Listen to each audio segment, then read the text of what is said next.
ನಾಥುನಿ ಶಾರದಾ ಸತ್ಕವಲನ್ ಸಹಜ ಯೋಗಿ ಮುನುಲನ್ ಸುರುಲನ್ ದೇವ ಬ್ರಾಹ್ಮಣ ಧನ್ಯುನಿ ಸಕಲಂತರ್ಯಾಮಿ ಹರಿನಿಚಾಲ ಭಜಂತು.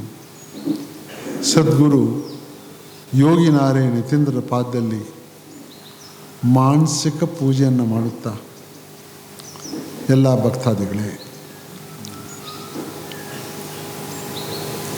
ಇದು ಪುಣ್ಯದ ಸಮಯ. ಏನು ಹಿಂದಿನ ಜನ್ಮದಲ್ಲಿ ಯಾವ ಪುಣ್ಯ ಮಾಡಿದ್ವೋ ನಮ್ಗೆ ಗೊತ್ತಿಲ್ಲ.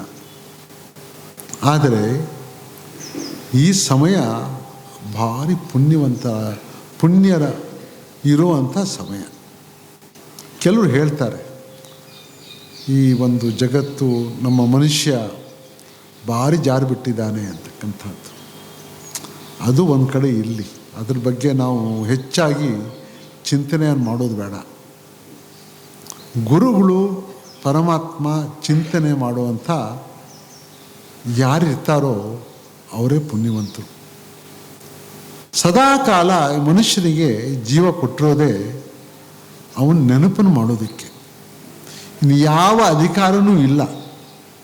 ಸೃಷ್ಟಿಕರ್ತ ಯಾರು ನಿಜವಾದಂಥ ತಂದೆ, ತಾಯಿ, ಗುರು, ದೇವರು ಅಂತ ನಾವು ನಂಬಿದೆವೋ ಅವ್ರ ಬಗ್ಗೆ ನಾವು ಚಿಂತನೆ ಮಾಡದೇ ಇದ್ದರೆ ಈ ಮನುಷ್ಯ ಇದ್ದು ಏನು ಸುಖ. ಅದರಿಂದಾಗಿ ಈ ಅವನ ಒಂದು ನೆನಪು ನಮ್ಮ ಅಂತರಂಗದಲ್ಲಿ ಮಾಡಿದಾಗ ನಮಗೆ ಆ ಸಂತೋಷ ಉಂಟಾಗ್ತದೆ. ಆ ಸಂತೋಷವೇ ಆನಂದ.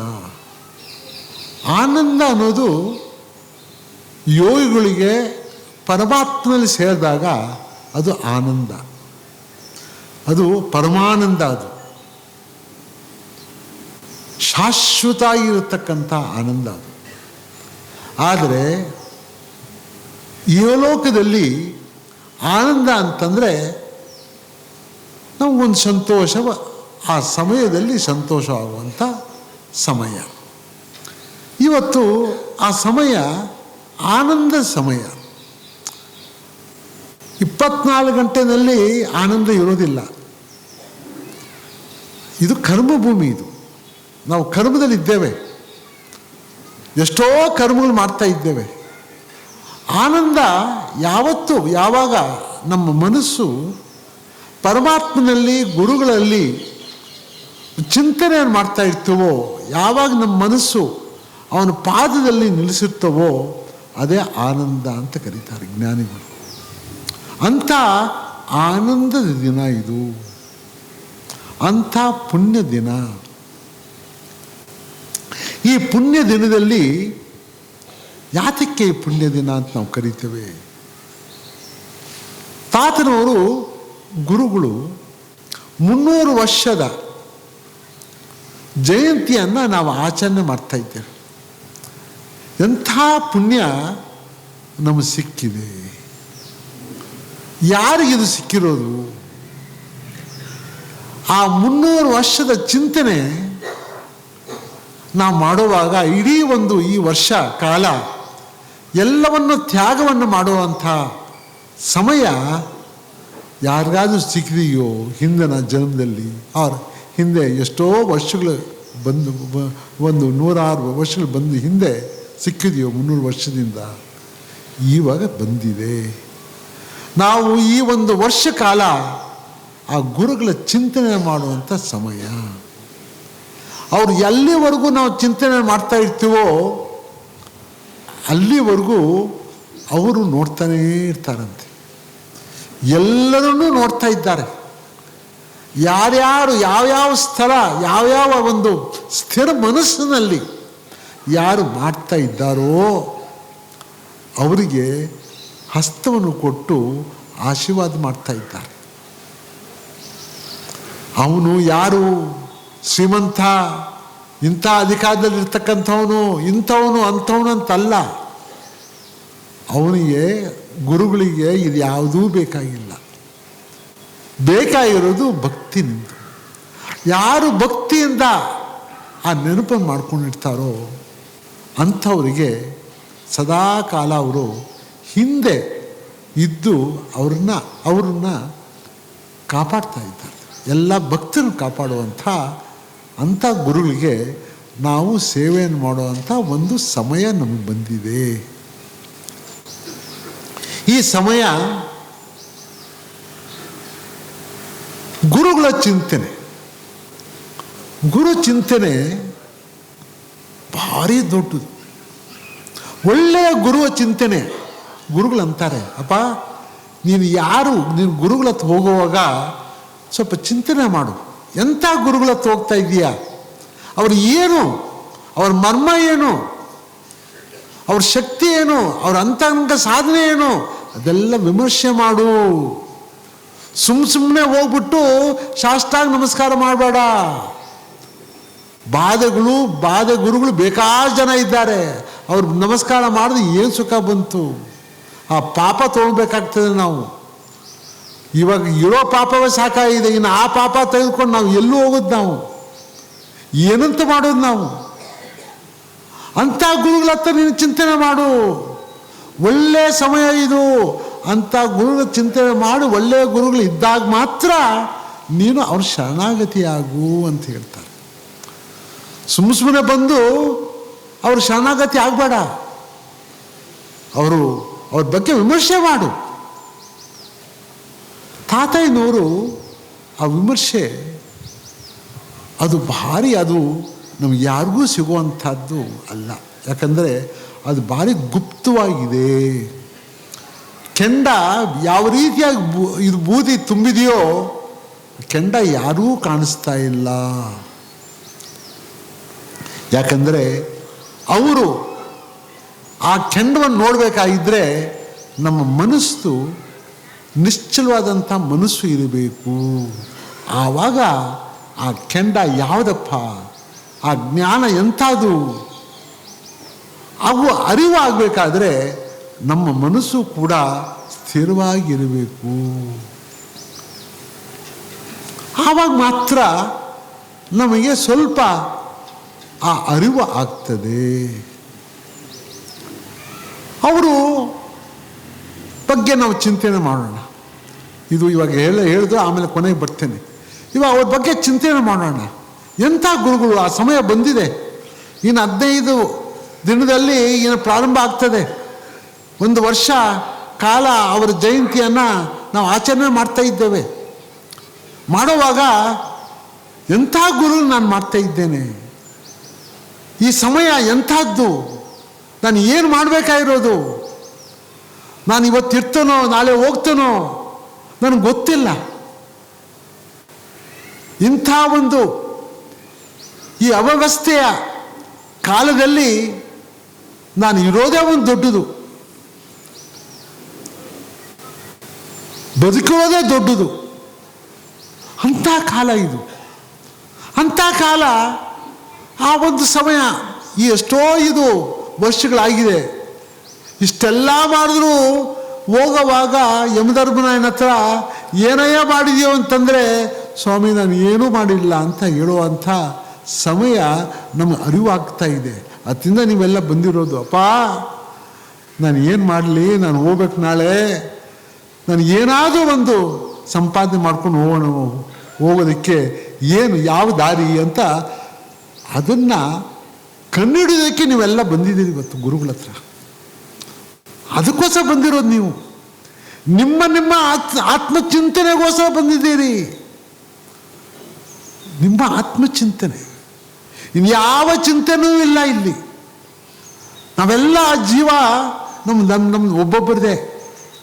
ನಮ್ಗೆ ಯಾರೂ ಅಂಟೋ ಅಂತ ಯಾವ ಜೀವ ಅಲ್ಲ. ಇವಾಗ ಈ ಮನೆಯಲ್ಲಿ ಹುಟ್ಟಿದ್ದೇನೆ, ಇನ್ನು ಮುಂದೆ ಯಾವ ಜನ್ಮದಲ್ಲಿ ಹುಟ್ಟಬೇಕೋ.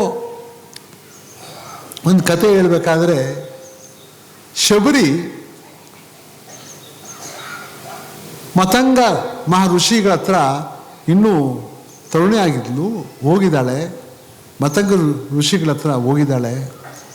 ಕೇಳ್ತಾ ಇದ್ದಾಳೆ, ಸ್ವಾಮಿ ಗುರುವರಿಯರೇ ನಿಮ್ಮ ಹತ್ರ ಬಂದು ಸೇವೆಯನ್ನು ಮಾಡಬೇಕು, ನಾನು ಇಲ್ಲಿರಬೇಕು ಅಂತ ಕೇಳ್ಕೊತಾಳೆ. ಆವಾಗ ಋಷಿಗಳು ಹೇಳ್ತಾರೆ, ಅವರಿಗೆಲ್ಲ ಆ ಜ್ಞಾನೋದಯ ಆಗ್ತದೆ, ಗೊತ್ತಾಗ್ತದೆ ಯಾರು ಈ ಶಬರಿ ಅಂತ ಗೊತ್ತಾಗ್ತದೆ.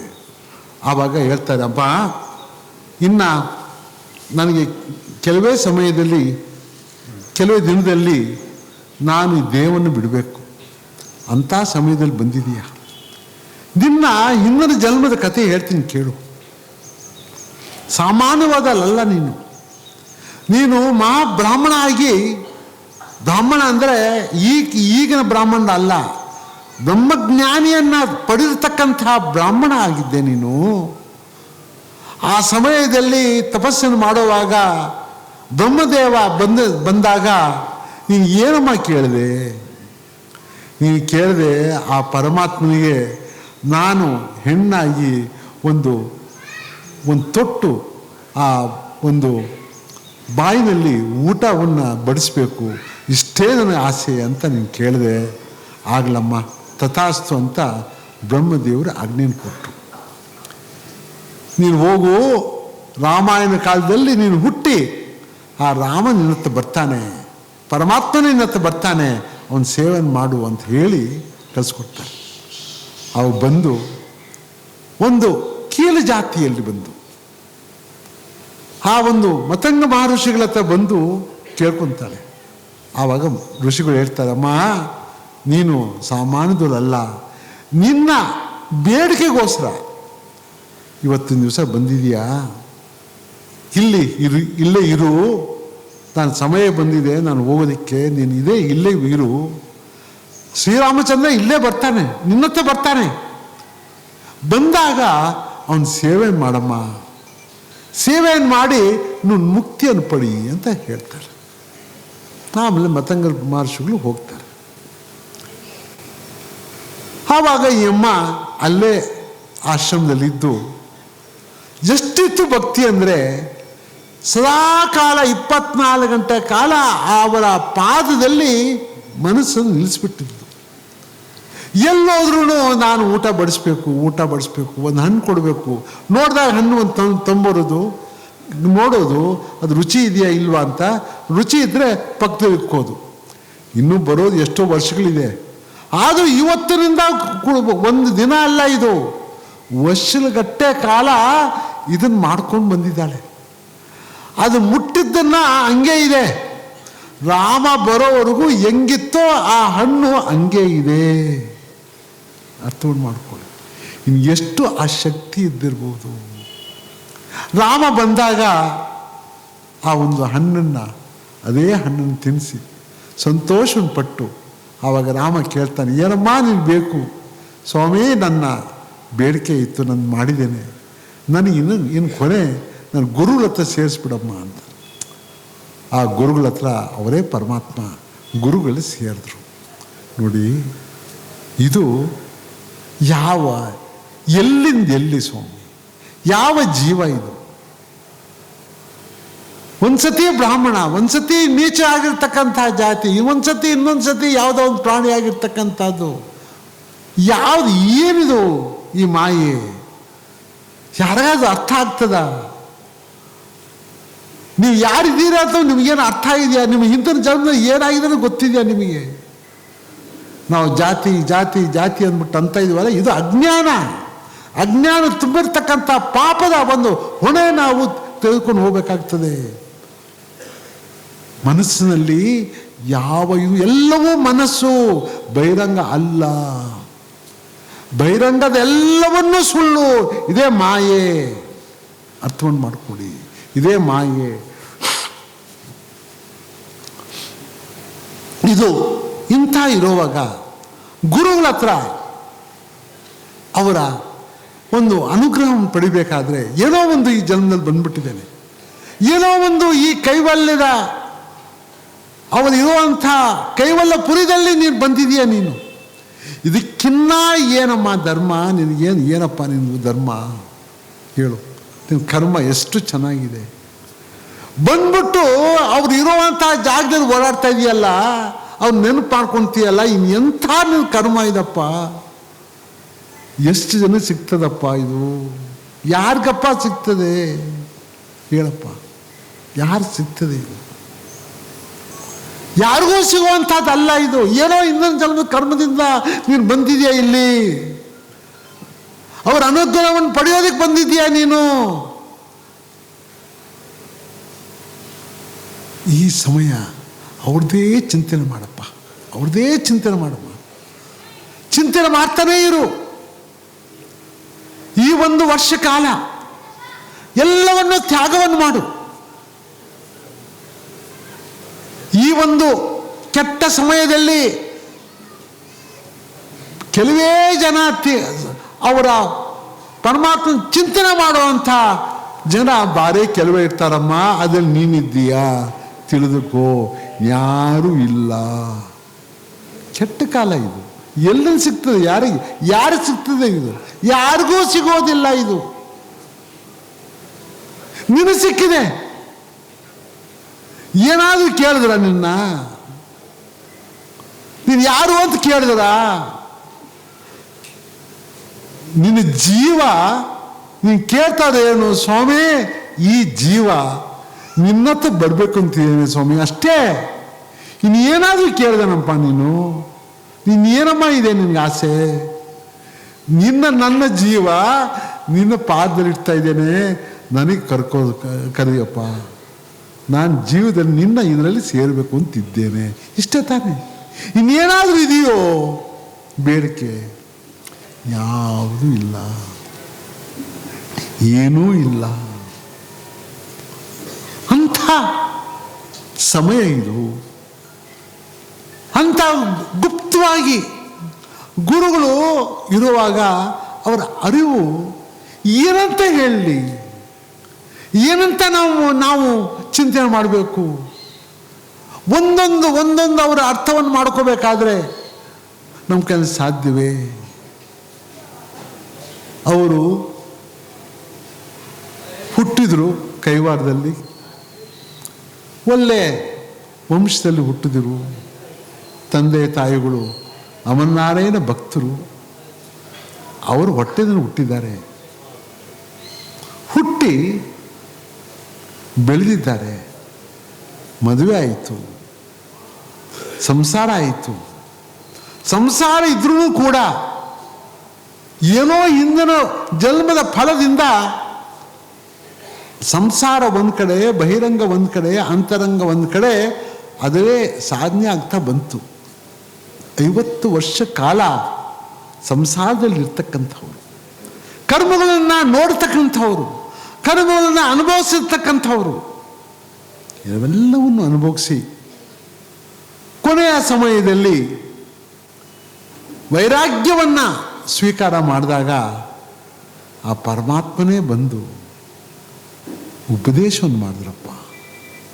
ಎಂಥದಪ್ಪ ಇದು! ಎಲ್ಲಾದರೂ ನೀನು ಕೇಳಿದೀಯ?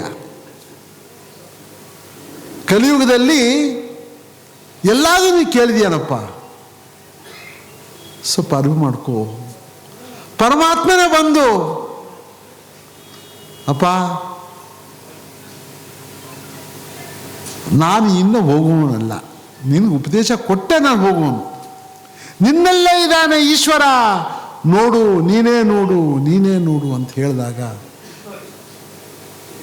ಆಶ್ಚರ್ಯವಾಯಿತು. ಆ ಸಮಯದಲ್ಲಿ ಪರಮಾತ್ಮನೇ ಬಂದು ಉಪದೇಶ ಮಾಡಿದಾಗ ಇನ್ನೇನಮ್ಮ ಆಗ್ತದೆ? ಆ ಗವಿಯಲ್ಲಿ ಹೋದಾಗ 6 ತಿಂಗಳಲ್ಲಿ ಯೋಗೀಶ್ವರ ಆಗ್ಬಿಟ್ಟು. ಯೋಗ ಅಂದರೆ ಏನು? ಯೋಗ ಅಂದರೆ ಮೂಲಾಧಾರದಿಂದ ಸಹಸ್ರಾರ ಕಮಲದಲ್ಲಿ ನಿಜವಾದಂಥ ಸ್ವರೂಪ, ಪರಮಾತ್ಮನ ಸ್ವರೂಪ ಯಾರೂ ನೋಡುವಂಥದ್ದಲ್ಲ. ಅಂತ ಸ್ವರೂಪವನ್ನು ಸಹಸ್ರಾರ ಇದರಲ್ಲಿ ಕಮಲದಲ್ಲಿ ಇರ್ತಕ್ಕಂಥ ಆ ಸೂರ್ಯನ ಬೆಳಕು ಯಾರ ಕೈನಲ್ಲೂ ಆಗೋದಿಲ್ಲ. ಅಂಥದನ್ನ ಜೀವಾತ್ಮ ನೋಡ್ತಾ ಇದ್ದಾನಲ್ಲ, ಅಲ್ಲಿ ಸೇರಿದ್ದಾನಲ್ಲ. ಇನ್ನೇನಪ್ಪ ಇದು? ಎಲ್ಲಾದರೂ ಕಲಿಯುಗದಲ್ಲಿ ನೀವು ಕೇಳಿದ್ದೀರೋ? ಎಲ್ಲಾದರೂ ಕೇಳಿದ್ದೀರೋ ನೀವು? ಎಲ್ಲೂ ಕೇಳಿಲ್ಲ. ಮಗು ಬಾಪ್ಪ ಅಂತ ಸ್ವೀಕಾರ ಮಾಡಿ. 4 ಮನುಷ್ಯಗಳು ನೋಡಿದಾಗ ಏನಪ್ಪ ಯಾರು ಈ ಮಂತ್ರವನ್ನು ಕೊಟ್ಟರು ಅಂತ ಕೇಳ್ತಾರೆ. ಆವಾಗ ಸದ್ಗುರುಗಳು ಸುಮ್ಮನೆ ಇರ್ತಾರೆ. ಯಾಕೆ, ನಾನು ಏನು ಮಾಡಿದ್ದೇನೆ, ಏನು ತಪ್ಪು ಮಾಡಿದ್ದೇನೆ ಅಂತ ಅವ್ರ ಮನಸ್ಸಿನಲ್ಲಿ ಬಂತು. ಅಷ್ಟೊತ್ತಿಗೆ ಪರಮಾತ್ಮ ಬರ್ತಾನೆ.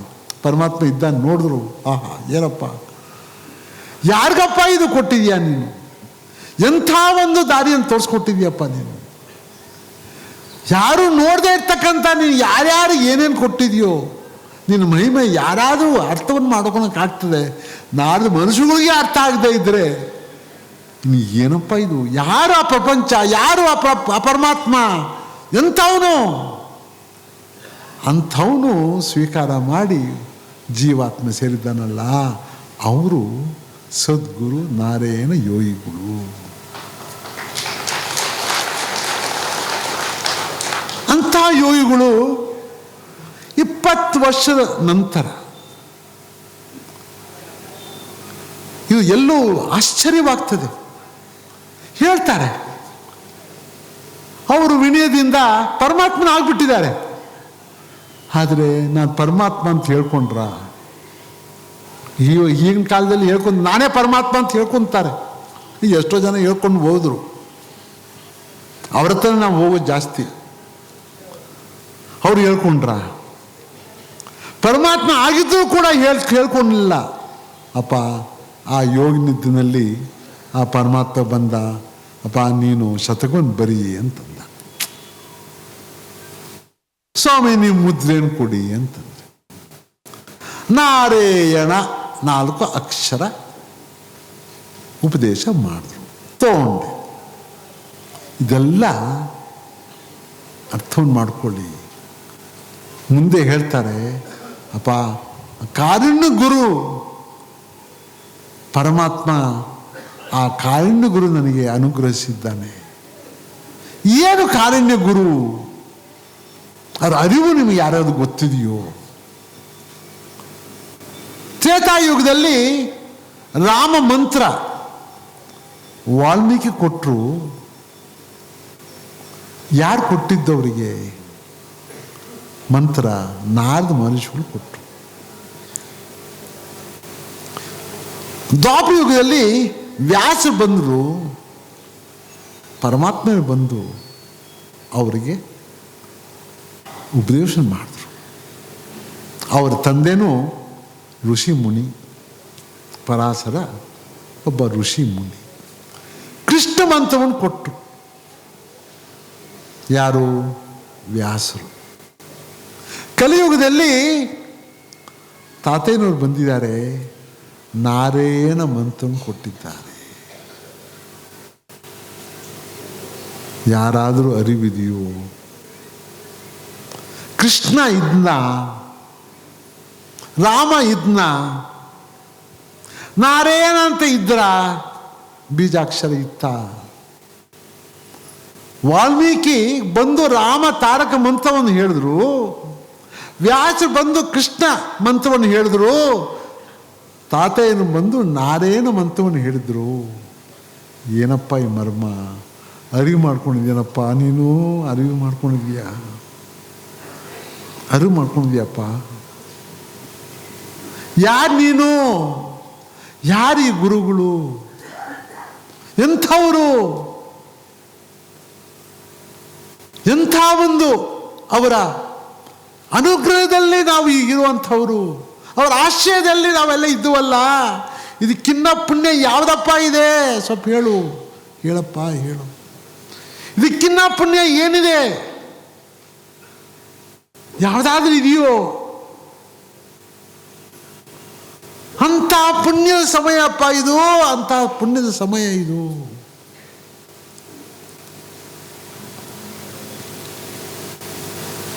ಅವರು ಯಾತಕ್ಕಾಗಿ ಶತಕವನ್ನು ಬರೆದರು? ಕಾರಣ ಗುರು ಸಾಮಾನ್ಯವಾದಂಥವ್ರು ಅಲ್ಲ. ಇನ್ನೆಲ್ಲವನ್ನೂ ಕೂಡ ಅರ್ಥವನ್ನು ಮಾಡ್ಕೊಳ್ಳಿ. ಏನು ಕಲಿಯುಗ? 4 ವರ್ಗಗಳು ಇಲ್ಲ ಇಲ್ಲಿ.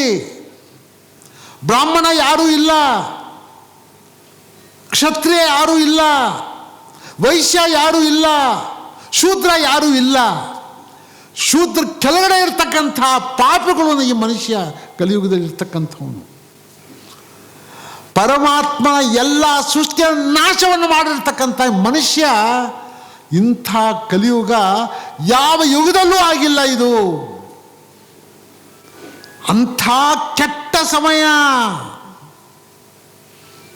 ಆ ಕೆಟ್ಟ ಸಮಯದಲ್ಲಿ ನಾವು ಸುಲಭವಾಗಿ ಗುರುಗಳ ಪಾದ ನಮ್ಗೆ ಸಿಗ್ತಾ ಇದೆ.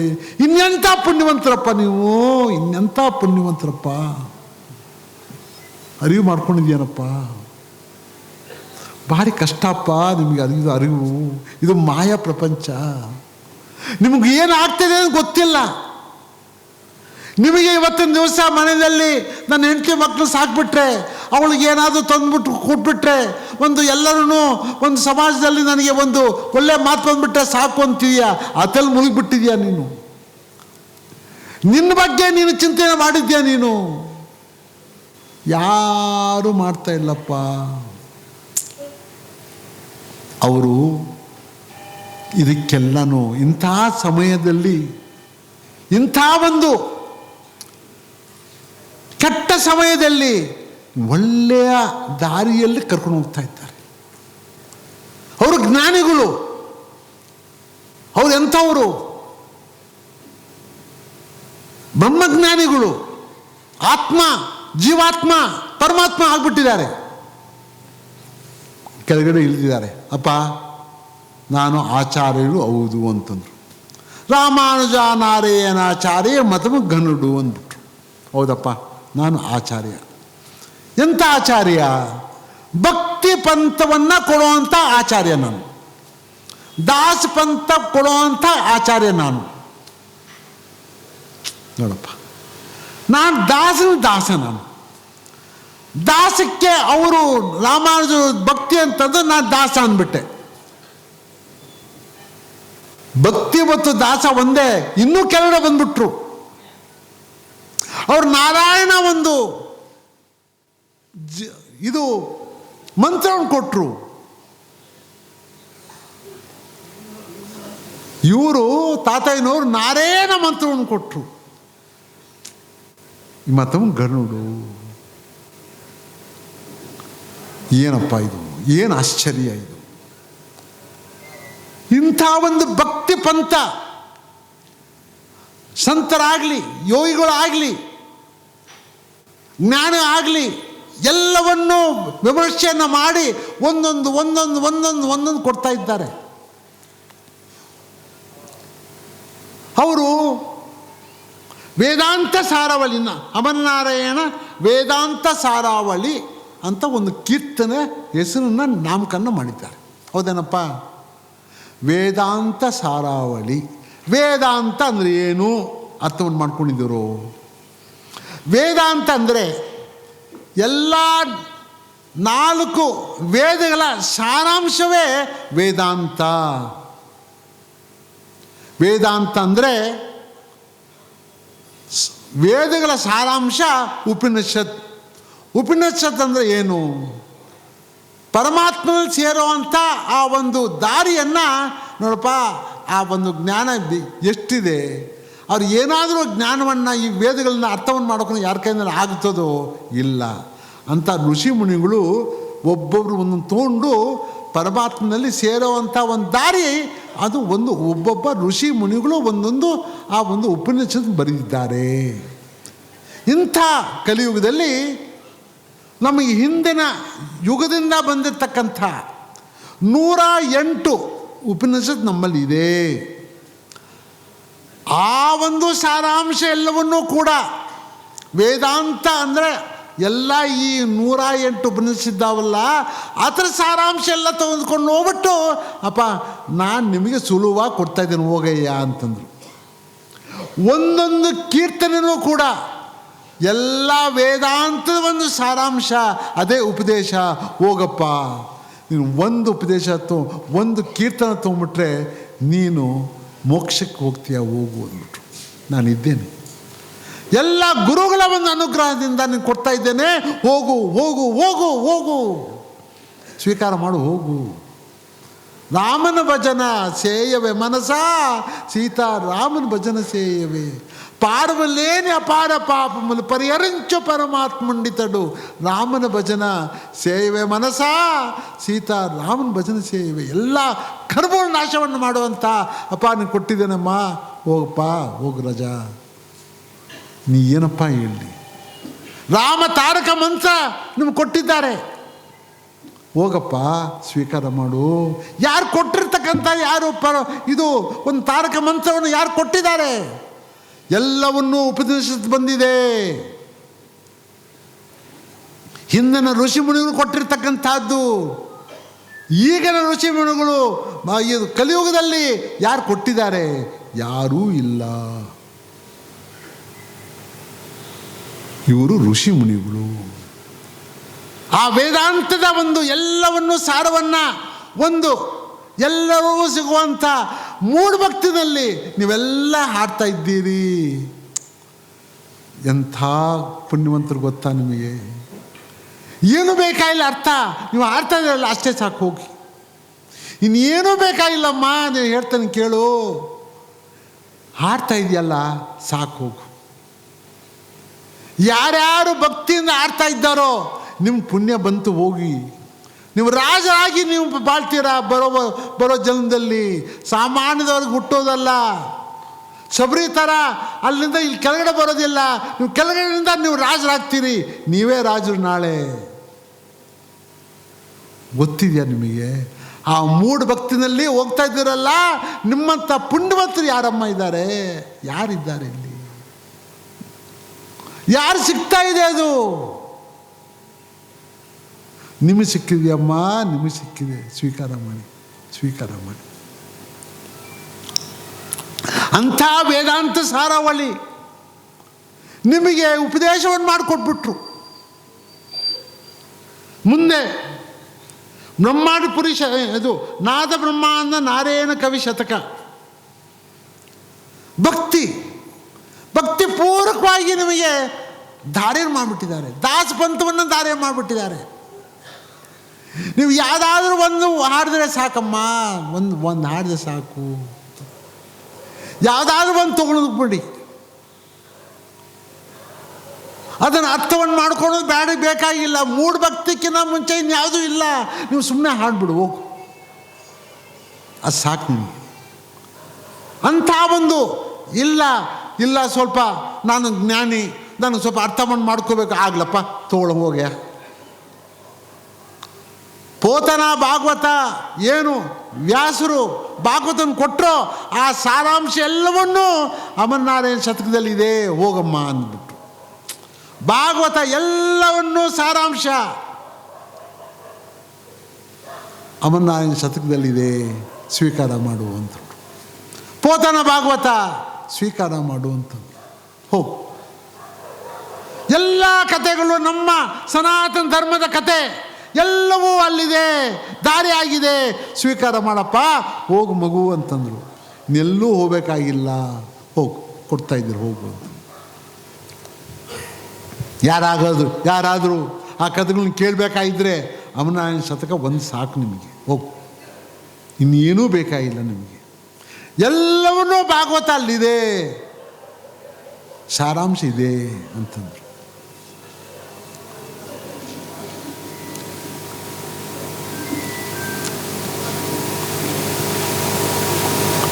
ನಾದ ಬ್ರಹ್ಮಾಂಡ ನಾರಾಯಣ ಕವಿ ಶತಕ.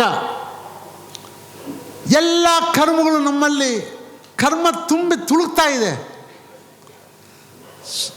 ಭಾರಿ ಸುಲಭವಾಗಿ ಕರ್ಮವನ್ನು ತೆಗೆಯುವಂಥ ಯಾರಾದರೂ ಹೇಳಿದ್ದಾರೇನಪ್ಪ? ನೀನು ಸ್ವಲ್ಪ ಯೋಚನೆ ಮಾಡು. ಕರ್ಮ ತೆಗೆಯೋದೇ ಅದಕ್ಕಿಂತ ಇನ್ಯಾವುದು, ಅದಕ್ಕಿಂತ ಕಷ್ಟ ಇನ್ಯಾವುದೂ ಇಲ್ಲ. ಕರ್ಮ ಯಾವ ರೀತಿ ತೆಗಿಬೇಕಪ್ಪ? ಅದನ್ನು ಅಪ್ಪ ನಾನಿದ್ದೇನೆ, ಇದು ತಗೋಪ್ಪ, ಭಾರಿ ಸುಲಭವಾಗಿ ನಾನು ಹೇಳ್ತಾ ಇದ್ದೇನೆ, ಇದು ನಾನು ಹೇಳಿದೆ ನೀನು ಕೇಳು ಅಂತಂದ್ರು. ಇಷ್ಟೇ, ಭಾರಿ ಸುಲಭವಾಗಿ ಕೊಡ್ತಾ ಇದ್ದೇನೆ ನಿನಗೆ. 4 ಒಂದು ಲೈನ್ಗಳು ಕೊಟ್ಟಿದ್ದೇನೆ, ಹೋಗಪ್ಪ, ಹೋಗು ಮಗು, ಹೋಗು, ಸಾಕಿಷ್ಟು ನಿಮಗೆ. ಇಷ್ಟು ಮಾಡ್ಕೊಂಡು ಹೋಗಪ್ಪ ನೀನು ಅಂತಂದು. ಕರ್ಮಗಳೆಲ್ಲ ನಾಶವನ್ನು ಮಾಡುವಂಥ ನಂದು ಆ ಜವಾಬ್ದಾರಿ ನಂದಿದೆ, ಸ್ವೀಕಾರ ಮಾಡಪ್ಪ ಮಗು, ಸ್ವೀಕಾರ ಮಾಡು ಅಂತಂದು. ಏನಪ್ಪ ಮಾಡಬೇಕು? ಬ್ರಹ್ಮಾಂಡಪುರಿ ಶತಕ. ಬ್ರಹ್ಮಾಂಡ ಅಂದರೆ ಏನು? ಹೌದಪ್ಪ, ಒಬ್ಬ ಜ್ಞಾನಿ ಬರ್ತಾ ಇದ್ದಾನೆ. ಅವನು ಕೇಳ್ತಾನೆ, ಏನು ಸ್ವಾಮಿ, ನಾನು ಇಂಥ ಜ್ಞಾನಿ, ನಾನು ಇಂಥವನು ಅಂತ ಹೇಳಿದ್ರೆ, ಆಗಲಪ್ಪ ನಿನ್ನ ಜ್ಞಾನ ಏನು ಗೊತ್ತು? ಆ ಬ್ರಹ್ಮಾಂಡಪುರಿ ಶತಕ, ಆ ಜ್ಞಾನ ಯೋಗ ಯಾರಿಗಪ್ಪ ಅರಿವಾಗ್ತದೆ? ಪರಮಾತ್ಮನಲ್ಲಿ ಸೇರುವಂಥ ಸೂರ್ಯ ಮಂಡಲವನ್ನು ನೋಡುವಂಥ ಆ ಬ್ರಹ್ಮಾಂಡಪುರಿ ಶತಕದಲ್ಲಿ ಅದನ್ನು ತೋರಿಸ್ತಾ ಇದ್ದಾರಲ್ಲ, ಮೊದಲೇ ಒಂದು ಪದ್ಯದಲ್ಲೇ ಮುಗಿಸ್ಬಿಡ್ತಾರೆ. ಯಾರಿಗಪ್ಪ ಇದೆ? ಎಂಥ ಜ್ಞಾನವಂತ ಇದ್ದರೂ ಕೂಡ ಅವನು ಹತ್ರ ಹೋಗಕ್ಕೆ ಸಾಧ್ಯವೇ? ಯಾರಾದರೂ ಕಲಿಯುಗದಲ್ಲಿ ಯಾರಾದರೂ ಇದ್ದಾರೋ?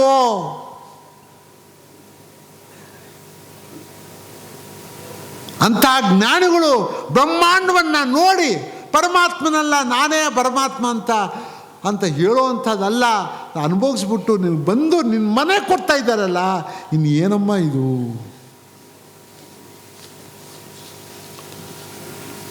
ತಾರಕ ಬ್ರಹ್ಮಾನಂದ ದ್ವೈತ ಶತಕ. ತಾರಕ ಅಂದರೆ ಏನಮ್ಮ? ಯೋಗ. ತಾರಕ ಬ್ರಹ್ಮಾನಂದ ದ್ವೈತ ಶತಕ ಯೋಗ. ತಾರಕ ಅಂದರೆ ಏನು? ಹುಟ್ಟು ಸಾವಿನ ದಾಟಿಸೋದೇ ತಾರಕ. ಮಂತ್ರ ಭಾಗವನ್ನು ನೀನು ಕೊಟ್ಟು ಯೋಗದಲ್ಲಿ ದೃಷ್ಟಿಯಲ್ಲಿ ನೀನು ಕರ್ಕೊಂಡು ಹೋಗ್ಬಿಟ್ಟು ಪರಮಾತ್ಮನ ಸೇರಿಸ್ತಾ ಇದ್ದಾರಲ್ಲ, ಯಾರಾದರೂ ಇದ್ದಾರೋ? ಯಾರಾದರೂ ಇದು ತಾರಕ ಮಂತ್ರ ಅಂತ ಹೇಳಿದ್ದಾರೋ ಕಲಿಯುಗದಲ್ಲಿ? ಹೇಳಪ್ಪ, ಹೇಳು ಹೇಳು ಹೇಳು. ಯಾರಾದರೂ ಒಬ್ಬರು ಹೇಳಿದ್ದಾರೋ ಇದು ತಾರಕ ಮಂತ್ರ? ಯಾರಾದರೂ ಹೇಳಿದ್ದಾರಪ್ಪ? ಯೋಗದಲ್ಲಿ, ರಾಜಯೋಗದಲ್ಲಿ ಹೋಗ್ಬೇಕಾಗಿದ್ರೆ ಕೃಷ್ಣ ಪರಮಾತ್ಮ ಹೇಳ್ತಾನೆ ಅರ್ಜುನನಿಗೆ, ಅಪ್ಪ ಕೇಳು, ಈ ರಾಜಯೋಗ ನಿನಗೆ ಉಪದೇಶ ಮಾಡ್ತಾ ಇದ್ದೇನೆ, ಅದು ಹೇಳ್ಬೇಕು ನಿನಗೆ. ಆ ರಾಜಯೋಗ ಎಷ್ಟೋ ಹಿಂದಿನ ಜನ್ಮದಲ್ಲಿ ಕೊಟ್ಟಿದ್ದೆ, ಆದರೆ ಎಲ್ಲರೂ ಮರ್ತು ಬಿಟ್ಟಿದ್ದಾರೆ, ಯಾಕಂದರೆ ಅದು ಭಾರಿ ಕಠಿಣ. ತಿರ್ಗಾ ನಾನು ಹೇಳ್ತಾ ಇದ್ದೇನೆ ನಿನಗೆ, ಕೇಳು ಕೇಳು ಕೇಳು. ರಾಜಯೋಗ ಅಂದರೆ ಏನು ಅಂತ ಕೇಳು. ಆ ರಾಜಯೋಗವನ್ನು ಯಾರು ಉಪದೇಶವನ್ನು ಮಾಡಿದ್ದಾರೋ ಶ್ರೀಕೃಷ್ಣ ಪರಮಾತ್ಮ ಜಗದ್ಗುರು ಆಗಿ ಅರ್ಜುನನಿಗೆ, ಆ ಯೋಗ ತಾರಕ ಬ್ರಹ್ಮಾನಂದ ದ್ವೈತ ಶತಕ ಕೊಟ್ಟಿದ್ದಾರಲ್ಲ. ಯಾರಾದರೂ ಕೊಟ್ಟಿರೋದೇನಪ್ಪ ಇದ್ದಾರಾ? ಹೇಳಪ್ಪ ನೀನು ಮಗು, ಹೇಳಪ್ಪ ಮಗು, ಏನಪ್ಪ ಹೇಳಬೇಕು? ಶ್ರೀಕೃಷ್ಣ ಚೈತಾಮೃತ ತತ್ವ ಏನು ಸ್ವಾಮಿ? ನಿಮ್ಗೆ ಏನು ಇಷ್ಟ ಇದೆಯಲ್ಲ, ಏನು ತತ್ವ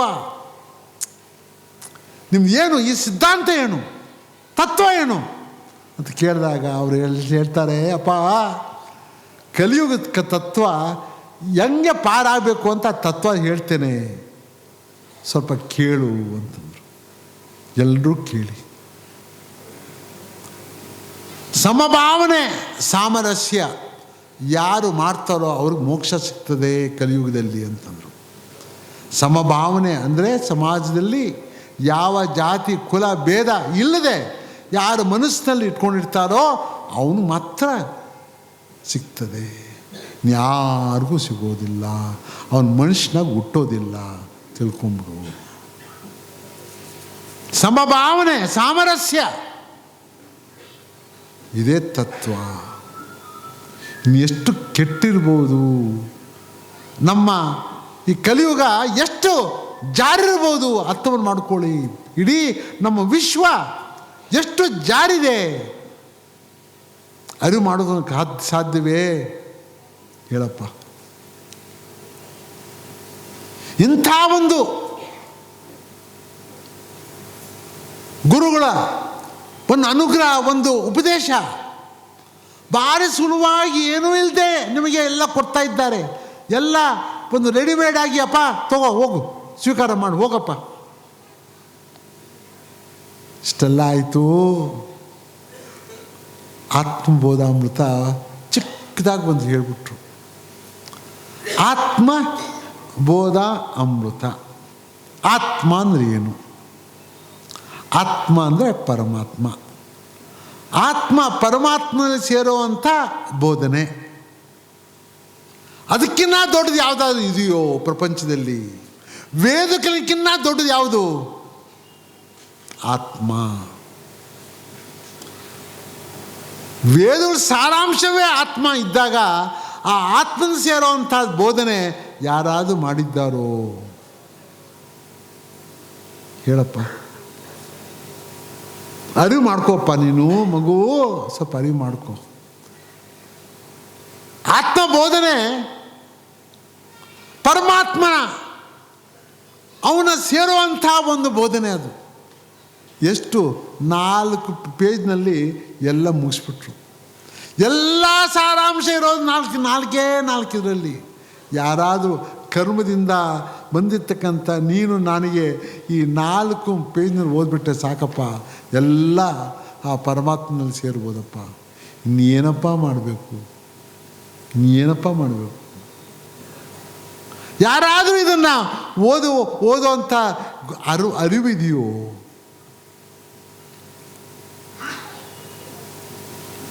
ಕೊನೆಯದಾಗಿ ಇದೆಲ್ಲ ಹೇಳಿದ್ರು. ಆಯ್ತಪ್ಪ, ನಾನು ಯಾಕೆ ಕಾರುಣ್ಯ ಗುರುವಾಗಿ ನಾನು ಬಂದಿದ್ದೇನೆ,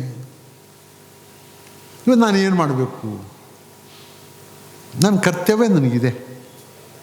ಯಾವ ರೀತಿಯಾಗಿ ವಾಲ್ಮೀಕಿಗೆ ಕಾರುಣ್ಯ ಗುರುವಾಗಿ ತ್ರೇತಾಯುಗದಲ್ಲಿ ಅವನ್ನ ಮಾಡಿದ್ರು, ಯಾವ ರೀತಿಯಾಗಿ ವ್ಯಾಸರನ್ನ ಕಾರುಣ್ಯ ಗುರುವಾಗಿ ದ್ವಾಪರ ಯುಗದಲ್ಲಿ ಮಾಡಿದ್ರು, ಅದೇ ರೀತಿಯಾಗಿ ತಾತಯ್ಯನವ್ರನ್ನ ಕಲಿಯುಗದಲ್ಲಿ ಮಾಡಿ ಕಾಲಜ್ಞಾನವನ್ನು ಕೊಟ್ಟರು. ಏನು ಕಾಲಜ್ಞಾನ? ಏನು ಈ ಮರ್ಮ? ಈ ಮರ್ಮ ಇಡೀ ಕಲಿಯುಗ ಇನ್ನು ಎಲ್ಲ ಜಾರಿಬಿಟ್ಟಿದೆ. ಯಾಕೆ? ಎಲ್ಲ ಮನುಷ್ಯ ಪರಮಾತ್ಮ ವಿರುದ್ಧವೇ ಮಾಡಿದ್ದಾನೆ. ಏನೇನು ಅವನು ಸೃಷ್ಟಿಯನ್ನು ಮಾಡಿದ್ದಾನೋ ನಾಶವನ್ನು ಮಾಡಿಬಿಟ್ಟಿದ್ದಾನೆ. ಅದಕ್ಕೆ ಪ್ರೋತ್ಸಾಹವನ್ನು ನಾವು ಕೊಡ್ತಾ ಇದ್ದೇವೆ. ನಾವು ಆ ಬೀಜವನ್ನೇ ನಾಶ ಮಾಡಿಬಿಟ್ಟಿದ್ದೀರ. ಇನ್ನು ಎಂಥ ಪಾಪಿಗಳು ನಾವು ಇದ್ದಿರ್ಬೇಕಪ್ಪ. ಅಂಥ ಕೆಟ್ಟ ಬೀಜವನ್ನು ನಾವು ತಿಂತಾ ಇದ್ದೇವಪ್ಪ. ನಾವು ಆ ಊಟ ಮಾಡ್ತಾ ಇದ್ದೇವೆ. ಇನ್ನೇನಾಗಬೇಕಪ್ಪ ಈ ಜೀವ? ಪರಮಾತ್ಮನ ಸೃಷ್ಟಿಯನ್ನು ಮಾಡಿರ್ತಕ್ಕಂಥ ಆ ಜೀವ ಅದನ್ನು ನಾಶ ಮಾಡಿ ಬೇರೆಯವ್ನು ಯಾವುದೋ ಒಂದು ಮಾಡುವಂಥ ಒಂದು ಜೀವವನ್ನು ನೀನು ತಿಂತಾ ಇದೆಯಲ್ಲ, ಇನ್ನೆಂಥ ಮನುಷ್ಯನಪ್ಪ ನೀನು, ಇನ್ನೆಂಥ ಮನುಷ್ಯನಾಗಿರ್ಬೇಕು ನೀನು. ಸ್ವಲ್ಪ ಅರ್ಥವನ್ನು ಮಾಡ್ಕೊ. ಇಂಥ ಕಾಲ ಇದು. ಈ ಕಾಲ ಬರಬೇಕಾಗಿದ್ದರೆ ಇನ್ನು ಏನಾಗಬೇಕು? ಇನ್ನು ಯಾರು ಪರಮಾತ್ಮ ಯಾವ ರೀತಿ ಬರಬೇಕು? ಎಲ್ಲವನ್ನು ಎಲ್ಲಿ ಬರಬೇಕು? ಎಂಥ ಶಕ್ತಿವಂತನಾಗಿರಬೇಕು? ಕೃಷ್ಣ ಪರಮಾತ್ಮ ಬರೋದು ವ್ಯಾಸ ಬದುಬಿಟ್ಟಿದ್ದಾರೆ ಅವಾಗೆ. ರಾಮ ಬರೋದು ವಾಲ್ಮೀಕಿ ಬದುಬಿಟ್ಟಿದ್ದಾನೆ. ತಾತಯ್ಯನವರು ಇನ್ನು ಬರೋದು ಯಾರು ಬರುವಂಥ ಇವನು ಹೈಗ್ರೀವ ಆವಾಗ ಇವತ್ತಿಂದ ಬರೆದುಬಿಟ್ಟು ಕೊಟ್ಬಿಟ್ಟಿದ್ದಾರೆ. ಹೋಗಪ್ಪ ಬರ್ತಾ ಇದ್ದಾನೆ. ಯಾರು ಅವನು ಹೈಗ್ರೀವ? ಅವನು ಕುದುರೆ ಮುಖದಲ್ಲಿ ಬರ್ತಾ ಇದ್ದಾನೆ. ಕುದುರೆ ಶಕ್ತಿ ಅಂದರೆ ಅಪಾರವಾದಂಥ ಶಕ್ತಿಯಲ್ಲಿ ಬರ್ತಾ ಇದ್ದಾನೆ. ಎಲ್ಲ ಮಾನವರು ಎಲ್ಲವನ್ನು ನಾಶವನ್ನು ಮಾಡೋದಕ್ಕೆ ಬರ್ತಾ ಇದ್ದಾನೆ. ನಾಶವನ್ನು ಮಾಡೋದಕ್ಕೆ ಬರ್ತಾ ಇದ್ದಾನೆ ಅವನು. ಅಷ್ಟು ಮಾನವ ಕೆಟ್ಟಿರುವಾಗ ಇನ್ನೇನು ಮಾಡಬೇಕು? ಸರ್ವನಾಶವನ್ನು ಮಾಡೋದಕ್ಕೆ ತಾತಯ್ಯನವರು ಅಂತಾರೆ, ಯಾರು ಆ ಒಂದು ಪರಂಗಿ ಇವರು ಇರ್ತಾರೋ ಅವರೆಲ್ಲ ವಂಶವನ್ನು ನಾಶವನ್ನು ಮಾಡುವಂಥ ಇದು ಕಾಲ ಬರ್ತದೆ. ನೀವು ನೋಡ್ತಾ ಇರ್ರಿ. ಯಾರ್ಯಾರು ಇದಕ್ಕೆ ಮೂಲಧಾರ ಆಗಿದ್ದಾರೋ ಅವರೆಲ್ಲವೂ ನಾಶ ಆಗ್ತಾರೆ. ವಂಶನೇ ನಾಶ ಆಗಿಬಿಡ್ತದೆ. ಒಬ್ಬರು ಈ ವಿಶ್ವದಲ್ಲಿ ಇರೋದಿಲ್ಲ ಬಿಳೆ ಚರ್ಮದವರು. ಅದು ಕಾಲಜ್ಞಾನ. ಕಾಲಜ್ಞಾನ. ಕಾಲ ಅಂದರೆ ಪರಮಾತ್ಮ. ಅವನು ಹೇಳ್ತಾ ಇದ್ದಾನೆ, ಇನ್ನು ಬರ್ತಾ ಇದ್ದಾನೆ. ನೀನು ಯಾರು? ನೀನು ಧರ್ಮಿಷ್ಠ ಆಗಬೇಕು. ಯಾರ್ಯಾರು ಜೀವಕ್ಕೆ ಈ ಪರಮಾತ್ಮನ ಬಗ್ಗೆ ನೀನು ಚಿಂತನೆ ಮಾಡ್ತೀಯೋ ಅವರೆಲ್ಲ ನನ್ನವರು ಅಂತಾನೆ. ಮಹಾಭಾರತದಲ್ಲಿ ಕೊನೆಯಲ್ಲಿ ಒಂದು ಕತೆ ಬರ್ತದೆ. ಇನ್ನು ಯುದ್ಧ ಆಗಬೇಕು, ಈ ಯುದ್ಧಕ್ಕೆ ಹೋಗಬೇಕು. ಆವಾಗ ಕೃಷ್ಣ ಪರಮಾತ್ಮ ಎಲ್ಲ ಸೈನಿಕರನ್ನು ಕರೆದು 7 ಅಕ್ಷೋಹಿಣಿ ಸೈನ್ಯಗಳು ಕರೆದು ಅವನು ಹೇಳ್ತಾ ಇದ್ದಾನೆ, ಉಪದೇಶ ಮಾಡ್ತಾ ಇದ್ದಾನೆ. ಅಪ್ಪ, ಇದು ಧರ್ಮಯುದ್ಧ. ಇದು ಯಾವುದೋ ಪಾಂಡವ್ರದ್ದು ಆಮೇಲೆ ಕೌರವ್ರದ್ದು ಅವ್ರ ಅಣ್ಣ ತಮ್ಮಂದು ಯುದ್ಧ ಅಲ್ಲ. ಇದು ಅವ್ರ ವಂಶದ್ದಲ್ಲ. ಇದು ಧರ್ಮಯುದ್ಧಪ್ಪ. ಇದು ಇನ್ನು ಬದಲಾವಣೆ ಆಗುವಂಥ ಕಾಲ ಇದು. ಇಂಥ ಕಾಲದಲ್ಲಿ ಯಾರ್ಯಾರು ಧರ್ಮಕ್ಕೋಸ್ಕರ ಜೀವವನ್ನು ಈ ಯುದ್ಧದಲ್ಲಿ ಕೊಡ್ತೀರೋ ನಿಮಗೆಲ್ಲ ಮೋಕ್ಷ ಸಿಗ್ತದೆ, ಹೋಗು ಅಂತಂದ. ಯಾರು ಈ ಯುದ್ಧದಲ್ಲಿ ಗೆದ್ದು ಇರ್ತೀರೋ ನೀವೆಲ್ಲ ಅನುಭವಿಸಪ್ಪ, ಆಮೇಲೆ ಹೋಗಿ ನಿಮಗೆ ಮೋಕ್ಷ ಸಿಗ್ತದೆ ಆಮೇಲೆ ಅಂತಂದ. ಆ ರೀತಿಯಾಗಿ ನಿಮಗೆ ತಾತೇನು ಹೇಳ್ತಾ ಇದ್ದಾರೆ, ಅಪ್ಪ ಈ ಸಮಯದಲ್ಲಿ ಆ ಒಂದು ಪರಮಾತ್ಮನ ಚಿಂತನೆ ಮಾಡಿ. ಯಾರ್ಯಾರು ಚಿಂತನೆ ಮಾಡ್ತಾರೋ ನಿಮಗೆಲ್ಲ ಮೋಕ್ಷ, ಹೋಗು. ಸಮಯ ಬಂದಿದೆ. ಇದು ಮೋಕ್ಷದ ಸಮಯ. ಇದು ಎಲ್ಲ ನಿಮಗೆ ಬೇಕಾಗಿರುವಂಥ ಆಯುಧಗಳು ನಿಮ್ಮ ಆತ್ಮಶಕ್ತಿ. ಈ ಸಮಯ ಬಂದಿದೆ. ನಾನು ಈ ಒಂದು ಪರಮಾತ್ಮನಿಗೋಸ್ಕರ ನಾನು ಈ ಜೀವನ ಕೊಡೋದಕ್ಕೆ ತಯಾರಾಗಿದ್ದೇನೆ ಅಂತ ಹೇಳು. ತ್ಯಾಗವನ್ನು ಮಾಡು. ಇವತ್ತಿನಿಂದ ತ್ಯಾಗವನ್ನು ಮಾಡು. ಈ 1 ವರ್ಷ ಕಾಲ ಅವ್ರ ಬಗ್ಗೆನೇ ಚಿಂತನೆ ಮಾಡು. ಮಾಡು ಮಾಡು ಮಾಡು ಮಾಡು ಮಾಡಪ್ಪ ಮಗು, ಮಾಡಪ್ಪ ಮಾಡು. ಇನ್ನೆಲ್ಲೂ ಸಿಗೋದಿಲ್ಲ ಇದು. ಇಡೀ ಪ್ರಪಂಚದಲ್ಲಿ ಸಿಗೋದಿಲ್ಲ ಇದು. ಸಮಯ ಬಂದಿದೆ. ಸಮಯ ಬಂದಿದೆ. ಇಂಥ ಸಮಯ ಬಿಡಬೇಡ ನೀನು. ಇಂಥ ಸಮಯ ಬಿಡಬೇಡಪ್ಪ ಮಗು, ಬೇಡಪ್ಪ.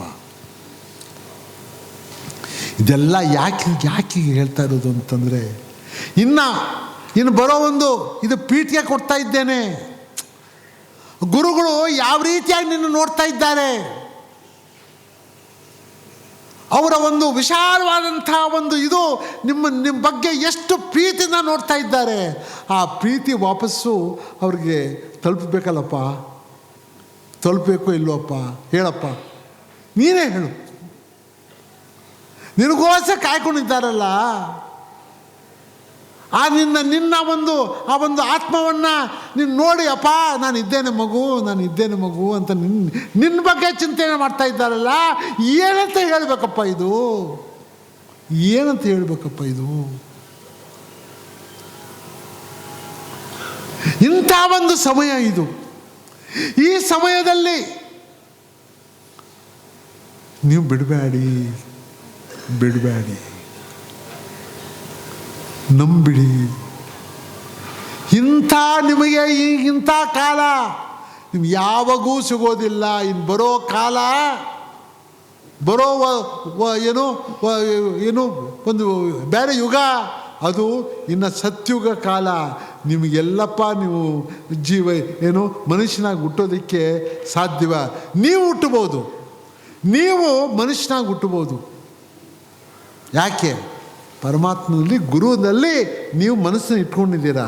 ನೀವು ನಾಳೆ ಮನುಷ್ಯನಾಗಿ ನೀವು ಯಾರಾದರೂ ಹೋಗ್ಬೋದು, ಬೇರೆಯವ್ರು ಯಾರಿಗೂ ಆಗೋದಿಲ್ಲ. ತಿಳ್ಕೊಂಬಿಡಿ, ಒಬ್ರಿಗೂ ಆಗೋದಿಲ್ಲ. ತಿಳ್ಕೊಂಬಿಡಿ. ನೀವು ಇನ್ನು ಮಾನವ ಜನ್ಮ ಬರೋದು ಇನ್ನು ಸಾಧ್ಯವೇ ಇಲ್ಲ. ಇನ್ನು ಅರ್ಥವನ್ನು ಮಾಡ್ಕೊ. ಅಂಥ ಸಮಯ ಇದು. ಈವಾಗ ನಿಮಗೆಲ್ಲರಿಗೂ ಒಂದು ಅವಕಾಶ, ನಿಮಗೆಲ್ಲರಿಗೂ ಒಂದು ದಾರಿಯನ್ನು ತೋರಿಸ್ಕೊಡ್ತಾ ಇದ್ದಾನೆ. ಗುರುಗಳು ಆ ದಾರಿಯನ್ನು ತೋರಿಸ್ಕೊಡ್ತಾ ಇದ್ದಾರೆ. ಅದರಿಂದಾಗಿ ನಾನು ಇನ್ನೇನು ನಿಮಗೇನು ಕೇಳ್ತಾ ಇಲ್ಲ. ನೀವುಂಟು, ಗುರುಗಳು ಉಂಟು, ಮಧ್ಯದಲ್ಲಿ ಯಾರೂ ಇಲ್ಲಪ್ಪ. ನಾವು ಯಾರೂ ಇಲ್ಲ ಇಲ್ಲಿ, ದಯವಿಟ್ಟು ತಿಳ್ಕೊಂಬಿಡು. ನಾವು ಯಾರೂ ಇಲ್ಲ ಇಲ್ಲಿ. ನೀವುಂಟು, ಪರಮಾತ್ಮ ಉಂಟು. ಯಾರಾದರೂ ಮಧ್ಯದಲ್ಲಿ ಇದ್ದಾರೆ ಅಂತ ಅವನಂತ ಮುಟ್ಟಾಳ ಇನ್ಯಾರೂ ಇಲ್ಲ. ನೀನು ಮತ್ತು ಗುರುಗಳ ಒಂದು ಸಂಬಂಧ. ಈ ಸಂಬಂಧವನ್ನು ಬೆಳೆಸ್ಕೊಂಡು ಹೋಗು ನೀನು. ಅದೇ ನಿನಗೆ ದಾರಿ, ಅದೇ ನಿನಗೆ ಒಳ್ಳೆಯ ಮುಂದೆ ನೀವು ಜೀವಕ್ಕೆ ಮುಂದೆ ಹೋಗೋದಕ್ಕೆ ಒಂದು ಒಳ್ಳೆಯ ದಾರಿ ಆಗ್ತದೆ. ಹೋಗಮ್ಮ, ಹೋಗು ರಾಜ, ಹೋಗಮ್ಮ, ಚೆನ್ನಾಗಿರು. ನಾವು ಬರೀ ದಾಸರಪ್ಪ, ದಾಸ ಕೆಲಸವನ್ನು ಮಾಡುವಂಥವ್ರು ಅಷ್ಟೇ. ನಮಗೆ ಇನ್ಯಾವ ಅಧಿಕಾರನೂ ನಮ್ಗೆ ಕೊಟ್ಟಿಲ್ಲ. ಇಲ್ಲಿ ಯಾವ ಅಧಿಕಾರನೂ ಕೊಟ್ಟಿಲ್ಲ. ಅವ್ರು ದಾಸನಪ್ಪ ಅಷ್ಟೇ. ದಾಸನಾಗಿರೋದಕ್ಕೆ ಅವ್ರು ಕಸ ಗಿಡಿಸೋ ಬಡ ದಾಸ ಅಷ್ಟೇ. ಇನ್ಯಾವೂ ಬೇಕಾಗಿಲ್ಲ. ಅಷ್ಟೇ ಸಾಕು, ಅಷ್ಟೇ ಸಾಕು, ಅಷ್ಟೇ ಸಾಕು. ಇನ್ನೇನು ಬೇಕಾಗಿಲ್ಲಪ್ಪ, ಇನ್ನೇನು ಬೇಕಾಗಿಲ್ಲ ನಮಗೆ. ಇಷ್ಟನ್ನು ಹೇಳಿ ನೀವು ಇದು ನಿಮ್ಮ ಆತ್ಮಕ್ಕೆ, ನಿಮ್ಮ ಜೀವಾತ್ಮಕ್ಕೆ ಇದು ಪ್ರಶ್ನೆ. ಇವತ್ತು ಈ ಜೀವಾತ್ಮದಲ್ಲಿ ನೀವು ಚಿಂತನೆ ಮಾಡಿ. ಇನ್ನು ಬರೋ ಸಮಯ, ಈ ಒಂದು 300 ವರ್ಷದ ಜಯಂತಿಯನ್ನು ಆಚರಣೆ ಮಾಡುವಾಗ ಎಲ್ಲ ಕುಲ ಗೋತ್ರ ಯಾವುದೂ ಇಲ್ಲ. ಯಾರಾದರೂ ಮನಸ್ಸಲ್ಲಿ ಇಟ್ಕೊಂಡಿದ್ರೆ ಅವನಂಥ ಮುಟ್ಟಾಳ ಇನ್ನಿಲ್ಲ. ಎಲ್ಲ ತೆಗೆದು ಬನ್ನಿ. ಮನಸ್ಸಿನಲ್ಲಿ ಯಾವ ಭೇದವೂ ಇರಕೂಡ್ದು. ಬನ್ನಿ, ಎಲ್ಲರೂ ಬನ್ನಿ, ಎಲ್ಲರೂ ಬನ್ನಿ, ಎಲ್ಲರೂ ಬನ್ನಿ. ಅವರ ಅನುಗ್ರಹವನ್ನು ಪಡೀರಿ. ಅವರ ಒಂದು ವಾತ್ಸಲ್ಯವನ್ನು ಎಲ್ಲರಿಗೂ ಸಿಗಲಿ ಅಂತ ಹೇಳುತ್ತಾ, ಈ 1 ವರ್ಷದ ಕಾಲ ಏನೇನು ನೀವು ಮಾಡ್ಬೇಕಂತಿದ್ರೋ, ಏನೇನು ಸೇವೆ ಮಾಡ್ಬೇಕಂತಿದ್ರೋ ಮಾಡಿಬಿಡಿಯಪ್ಪ. ಎಲ್ಲೆಲ್ಲಿ ಓಡಾಡ್ಬೇಕಂತಿದ್ರೋ, ಎಲ್ಲೆಲ್ಲಿ ಏನೇನಿದೆಯೋ, ನೀವು ಯಾರಿಗೂ 12 ತಿಂಗಳ ಕಾಲ, 12 ತಿಂಗಳು ನಿಮಗೆ ಯಾವುದಾದ್ರೂ ಬನ್ನಿ, ನೀವು ಅವ್ರ ಹತ್ರ ಇರ್ರಿ. ರಾಮದಂಡು ಓಡಾಡ್ಕೊಂಡು ಬಂದ್ಬಿಡಿ. ಎಲ್ಲರೂ ಇಲ್ಲಿ ಬಂದ್ಬಿಡಿ. ಯಾವುದೇ ತಾಲೂಕಿನಲ್ಲಿ ಇಲ್ಲಿ ಬಂದ್ಬಿಡಿ. ರಾಮನ ಭಜನೆ ಮಾಡ್ಕೊಂಡು ನಡೀರಿ. ಹೋಗ್ತಾ ನಡೀರಿ.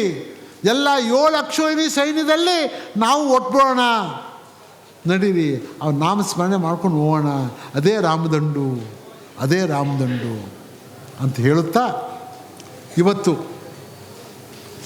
ಇನ್ನೇನು ನಾನು ಇವತ್ತಿನ ದಿವಸ ಮಾಡೋದಕ್ಕಿದು ಆ ಗುರುಗಳ ಒಂದು ಕೆಂಡ ಮುಚ್ಚಿಬಿಟ್ಟಿದೆ. ಆ ಎಲ್ಲ ಬೆಳಕು, ಆ ಬೆಳಕು ನಿಮಗೆಲ್ಲರಿಗೂ ಸಿಗಲಿ. ಸೂರ್ಯನ ಬೆಳಕು ನಿಮಗೆಲ್ಲರಿಗೂ ಸಿಗಲಿ ಅಂತ ಅವರ ಪಾದದಲ್ಲಿ ಪೂಜೆಯನ್ನು ಮಾಡುತ್ತಾ, ಆತ್ಮ ಪೂಜೆಯನ್ನು ಮಾಡುತ್ತಾ, ಈ ಒಂದು ನಾನು ಅವ್ರಿಗೆ ಸಮರ್ಪಣೆ ಮಾಡಿ ನಾನು ಮುಗಿಸ್ತಾ ಇದ್ದೇನೆ. ನೀ ಪಾದ ಪದ್ಮ ಆರಾಧನೆ ಚೇಜನಂಚಿ ಪುಷ್ಪವನ ಅಂತರ್ಮನ ಕರ್ವೀರ ಕಾಂಚಾಲ ದಾಸಾಲ ದವಂಜಾಜಿ ವೀರ್ಜಾಜಿ ಮೆಲ್ಲಲು ಪೊನ್ನ ಪೊಗಡ ಶಾಮಂತಿ ಕುಂಕುಮ ಕುರುವೇಲು ಸಂಪಂಗಿ ತುಳಸಿ ಮಾಲಕ ಸಮರ್ಪಯಾಮಿ. ಗಂಧ ಕಸ್ತೂರಿ ಪುನುಗು ಜವ್ವಾಜಿ ಗೋರೋಜನ ಬಾದಿಗಾಗದ ಪರಿಮಳ ದ್ರವ್ಯಂ ಅಂಗಲೇಪಂ ಸಮರ್ಪಯಾಮಿ. ಧೂಪ ದೀಪ ನೈವೇದ್ಯಂ ಸಮರ್ಪಯಾಮಿ. ಆತ್ಮ ಸದ್ಗುರುಭ್ಯೋ ನಮಃ. ಐಗ್ರೀವಾಯ ನಮಃ. ಆದಿಕೇಶವಾಯ ನಮಃ. ಓಂ ಶಾಂತಿ ಶಾಂತಿ ಶಾಂತಿ.